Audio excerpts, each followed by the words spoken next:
Hello everyone. So next topic of our today's class is electric field due to and dipole on an equatorial line.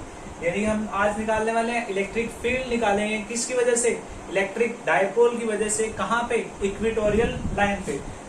याद करो हमने last class में हमारे topic किया था electric field due to a dipole on axial line. Axial line पे किया था, हमारे पास में इलेक्ट्रिक फील्ड का कुछ फॉर्मूला आया था, E is equal to 2kp over r cube, where k is our constant, that is 1 by 4 pi epsilon naught, and p is electric dipole moment, and r cube is the distance between the dipole centers and the r test charge. Now, but अब हमने क्या निकालना है, electric field निकालनी है। कहाँ पे, electric dipole की वजह से, कहाँ पे, इक्वेटोरियल लाइन पे। तो बच्चे देखो ध्यान से देखना, अगर डायग्राम समझ में आ जाएगा तो टॉपिक ऐसे है, बिल्कुल इजीली होने वाला है। अगर डायग्राम नहीं समझ में आएगा तो हमारा टॉपिक नहीं होने वाला। Just wait.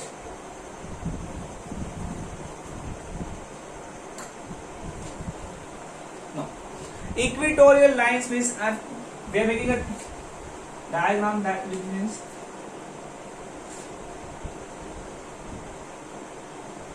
here is minus q charge and here is plus q charge, because direction of electric dipole is minus to positive and electric field is positive to negative.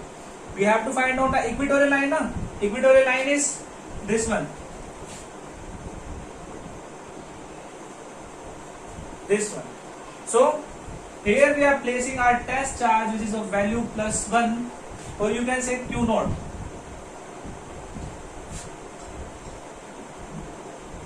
The point is P, it is O. As we know, the distance between the electric dipole is 2L, which means L is here and L is also. So, join P to this point and this point, making an angle theta. From this center O to the point B, the distance is R. The distance is R. And as we know, it is our perpendicular, which means equatorial line हमारी perpendicular line होती है ना। तो क्या होगा, by the Pythagoras theorem hypotenuse निकालनी है, तो इसकी वैल्यू आएगी √r² plus L²। Now we have to find electric field intensity, which means positive q charge, positive क्या करने वाला है, like charges repel each other, which means the direction of E1 is this one, and negative charge positive charge तो क्या करेगा, attract करेगा ना।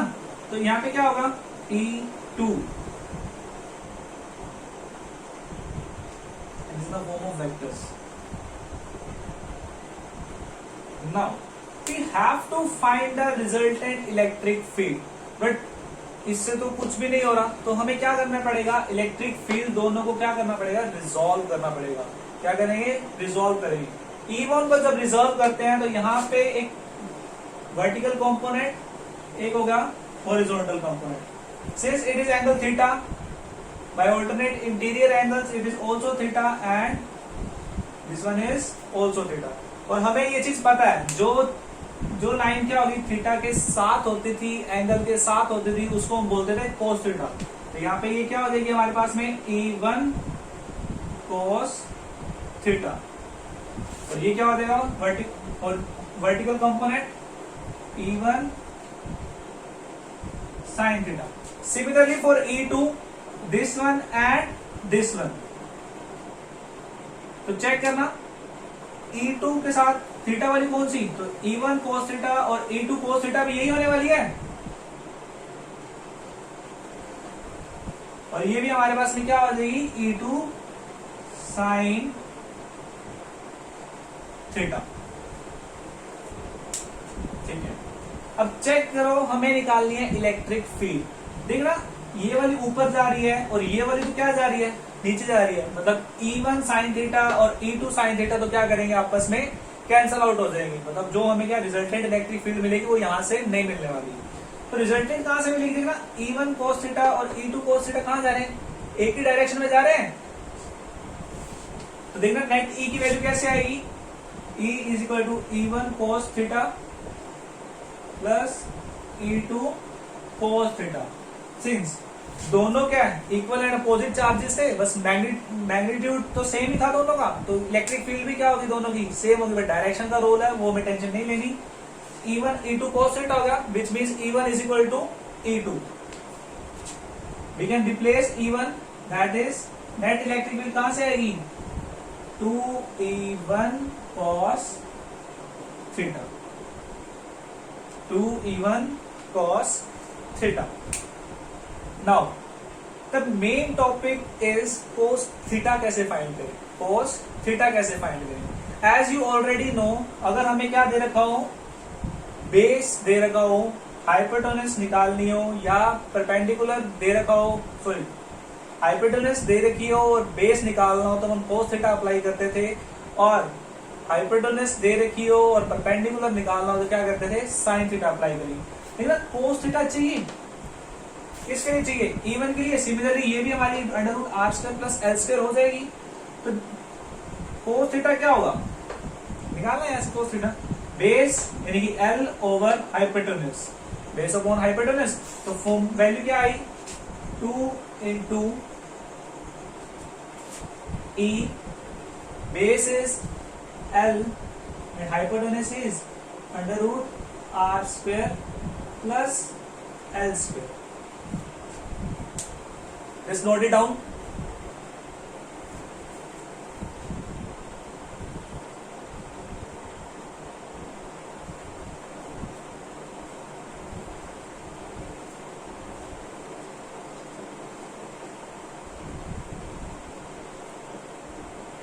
Now, ये तो ठीक है, यहां तक तो ठीक है, पर what about E1?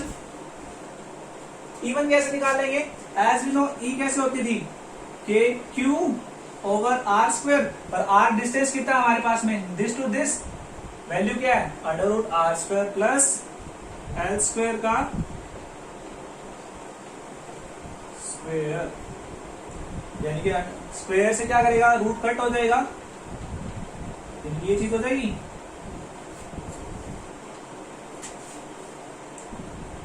इन दोनों को साइमल्टेनियस एक साथ लिखते हैं,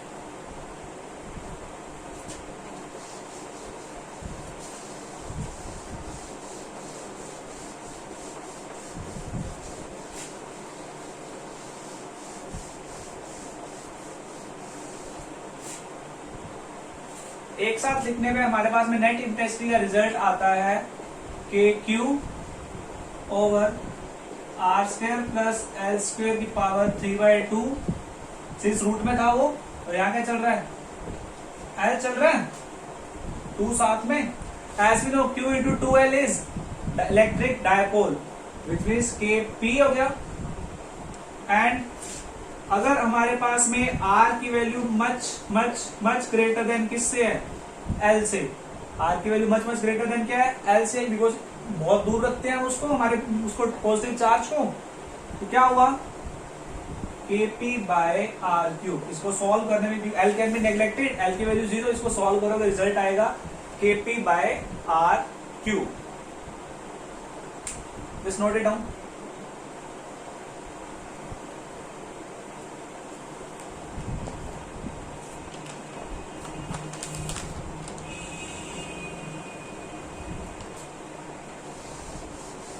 Now, next topic of this chapter is torque on an electric dipole in uniform electric field. Torque on an electric dipole in a uniform electric field. देखना, एक हमारे पास में यूनिफॉर्म इलेक्ट्रिक फील्ड जा रही है, सपोज इस डायरेक्शन में जा रही है, और यहीं पे हमारे पास में एक इलेक्ट्रिक डायपोल है जो एक एंगल थीटा में यहाँ पे क्या है प्लेस्ड है। एज यू नो क्या होगा डायपोल, माइनस Q से प्लस Q, ठीक है। तो हमें क्या निकाले, टॉर्क निकाले, और टॉर्क क्या होता था, रोटेशनल मोशन, यानी कि अगर इलेक्ट्रिक फील्ड में हम हमारे डायपोल को रखते हैं तो हमारा डायपोल क्या करेगा, रोटेट करेगा। देखना यहाँ पे फोर्स क्या होगा, इलेक्ट्रिक फील्ड यहाँ पे मेरे पास सपोज ई दे रखी है, क्या दे रखी है, ई दे रखी है, तो फोर्स क्या होगा, as we know force is equal to, sorry, electric field is equal to force by Q.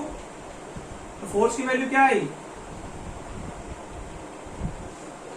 Q into E, फोर्स की वैल्यू क्या आई, Q इंटू ई। हेंस ये तो क्या था, Q इंटू ई, यहाँ पे फोर्स आया जिसकी डायरेक्शन कहाँ है, यहाँ पे, और एक Q इंटू ई आया जिसकी डायरेक्शन कहाँ है, यहाँ पे। देखना दोनों इक्वल एंड अपोजिट है, पर डायरेक्शन क्या होगी, अपोजिट होगी, तो मतलब क्या होगा, कैंसल आउट ईच अदर। क्या होने वाला है, cancel out each other, which means no balanced force is there, no a particular force is applied in a particular direction। तो क्या करेगा, अगर बैलेंस करेगा तो ये क्या करेगा, इस वे में यहाँ से रोटेट करेगा, तो हमें उसी रोटेशन में जो क्या लग रही है, टॉर्क लग रही है, वो निकालनी है। यहां से एक परपेंडिकुलर आते हैं नीचे तक, इनको ज्वाइन करते हैं, क्या करते हैं, ज्वाइन करते हैं, पॉइंट्स को मार्क देकर देते हैं ए बी सी, ठीक है। तो टॉर्क का फॉर्मूला क्या होता है, टॉर्क का फॉर्मूला क्या होता है, आइदर चार्ज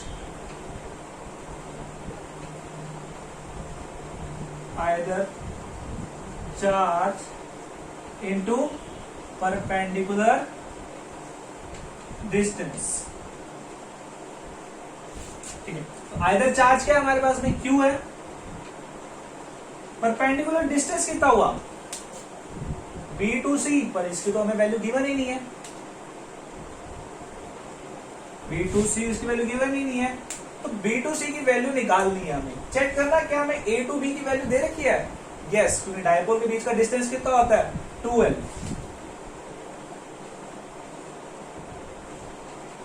ठीक है। अब याद करो, अभी जस्ट मैंने 1-2 मिनट पहले मैंने एक बात बताई थी कि जब हमारे पास में हाइपोटेनस गिवन हो और क्या निकालना है, परपेंडिकुलर निकालना है, तो क्या अप्लाई करेंगे, साइन थीटा। क्या अप्लाई करने वाले हैं, साइन थीटा। देखो यहां पे लिखा हूं,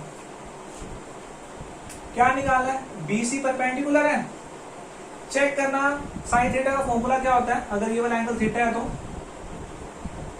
परपेंडिकुलर ओवर हाइपोटेनस, तो परपेंडिकुलर तो क्या होगा, बीसी, और ये क्या है, साइन थीटा, और हाइपोटेनस की वैल्यू कितनी आ गई, 2l, हाइपोटेनस की वैल्यू कितनी आई, 2l, तो बीसी की वैल्यू यहां से निकालना, BC is equal to 2l sine theta. Plot करते हैं इस इक्वेशन में, जो फाइनल रिजल्ट आता है हमारे पास में, Q into 2l sine theta, Q into 2l sine theta, just note it down.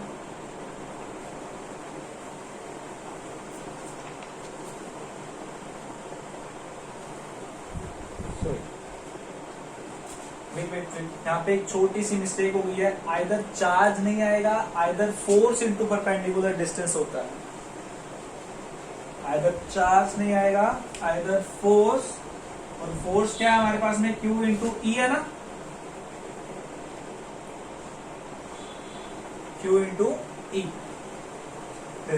QE into 2l sine theta, तो का फॉर्मूला क्या आया है, QE into 2l sine theta.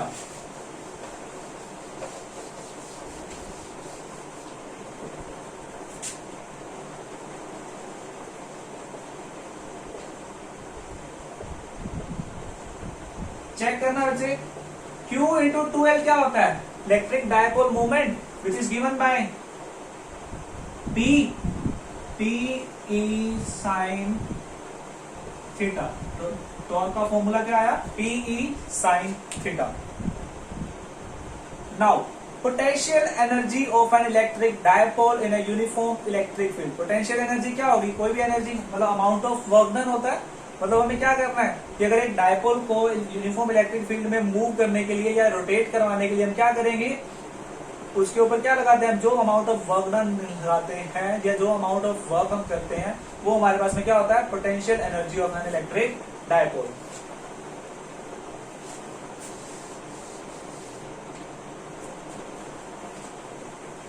Potential energy of electric dipole. क्या होगा, अमाउंट ऑफ वर्क डन जो हम करने वाले, कुछ फोर्स लगाएंगे, कुछ वो एंगुलर डिस्प्लेसमेंट करेगा, और फोर्स नहीं होता एंगुलर मोशन में क्या होता है, टॉर्क होता है, which means small amount quantity के लिए आ गया tau d theta. Theta d theta क्या है हमारे पास में, स्मॉल डिफ्लेक्शन, और tau is our torque and d W is work done. और हमें तो क्या चाहिए, हाँ जी, हमें तो चाहिए ना कि हमने वो निकालनी है, पोटेंशियल एनर्जी निकालनी है। पर ये तो क्या है, एक शॉर्ट कंपोनेंट आया।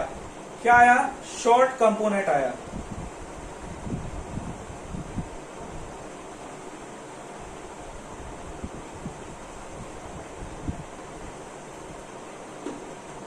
once again I am repeating, ये तो क्या आया, शॉर्ट कंपोनेंट आया। पर लेकिन हमें तो क्या चाहिए, पूरे के लिए चाहिए।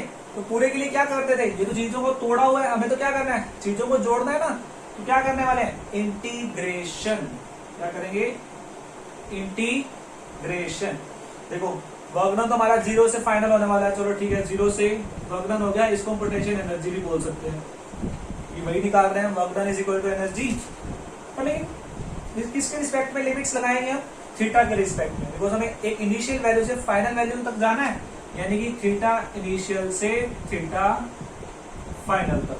तो चेक करना, डी डब्ल्यू की इंटीग्रेशन होगी डब्ल्यू, और टाउ डी थीटा है ना, थीटा की डी थीटा की इंटीग्रेशन होगी थीटा, लिमिट्स अप्लाई करेंगे theta initial to theta final. As we know, limits जब इसको सॉल्व करते हैं, theta final minus theta initial, tau is equal to wait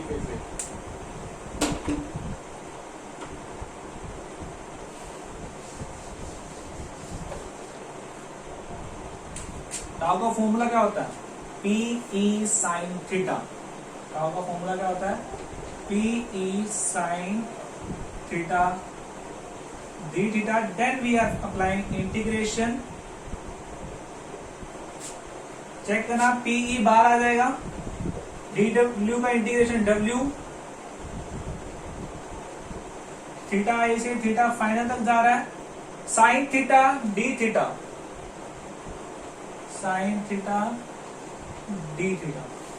देखो यहां पे लिख रहा हूं ऊपर, साइन थीटा डी थीटा का इंटीग्रेशन क्या होगा, साइन थीटा का रिस्पेक्ट में डी थीटा की क्या होने वाला है, cos थीटा। क्या होगा, cos थीटा, किसका, माइनस का cos थीटा।